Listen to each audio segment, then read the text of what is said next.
Alors, dans cette vidéo, je vais rappeler certains points qui ont été un peu difficiles pour certains, donc c'est vraiment juste pour aider, sur les calculs de valeurs numériques et sur la démonstration des puissances de 10 à exposant négatif. Alors, dans un premier temps, on va parler de la valeur numérique. Alors, j'ai pris deux exercices qui étaient dans la petite interro que j'avais faite.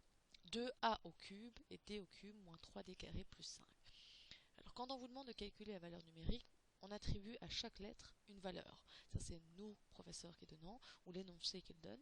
Donc ici, par exemple, le A, que j'ai dans mon énoncé, il vaut moins 2, d'après ceci. Donc, dans la formule, rappelez-vous bien que c'est 2. Qu'est-ce qu'il y a comme symbole entre les deux? C'est bien un fois. C'est 2 fois A au cube que l'on voit apparaître. Alors, 2 fois A au cube, ça donnera 2 fois moins 2 au cube. Il y a bien des parenthèses, il ne faut pas oublier les parenthèses puisque tout est élevé au cube, c'est toute la lettre, donc tout ce qui est avec, c'est-à-dire le moins avec. Et donc ça donnera par priorité des opérations, je dois faire la puissance, donc 2 fois moins 8, et 2 fois moins 8 me donnera bien moins 16. Alors, le suivant, un petit peu plus long parce qu'on remplace plusieurs lettres, mais réellement c'est le même principe. Alors déjà de 1, ne pas confondre le B et le D, parce qu'on a beaucoup qui confondent le B et D. Ici, c'est bien des dés que je donne. Alors, quand je remplace mon dé au cube par moins 1, j'obtiens dans mon calcul moins 1 au cube avec des parenthèses, moins 3 fois moins 1 au carré avec des parenthèses, plus 5. Puis là, quand vous avez ce genre de calcul, c'est les priorités des opérations qui viennent. Il faut toujours penser à les utiliser. Donc dans ce cas-ci, je fais d'abord les puissances. Donc les puissances, moins 1 au cube, on les a travaillées pendant une semaine. Moins 1 au cube, l'exposant est impair, la base négative, donc ça reste négatif. Les parenthèses ne sont pas nécessaires, mais je les laisse pour l'instant. Moins 1 au carré, l'exposant est pair, donc ça devient positif, donc ça donne moins 3 fois 1, plus 5 qui ne change pas. Puis par priorité des opérations, je fais le 3 fois 1. Faites bien attention, beaucoup ont oublié la priorité. Ce qui me donne bien moins 1, moins 3, plus 5, c'est-à-dire 1.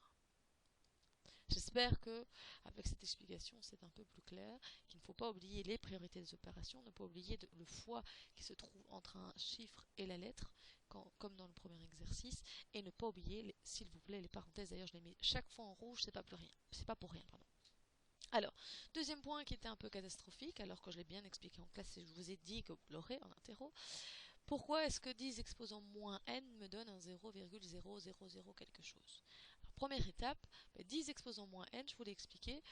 Si je change le terme de place, donc ici il est au numérateur, si je change de place, que je le mets au dénominateur, il devient positif. Donc je me retrouve avec 1 divisé par 10 exposant n. Donc pour l'instant, j'ai juste fait que changer de place. Alors 10 exposant n, c'est 1 sur un nombre avec n0, comme l'exposant me l'explique. C'est comme ça que je fonctionne. Si j'ai 10 exposant 6, j'aurai 6 zéros.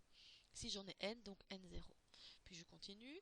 1 divisé par un très grand nombre avec beaucoup de zéros me donnera 0, beaucoup de zéros et 1. Combien de nombres est-ce que j'aurai?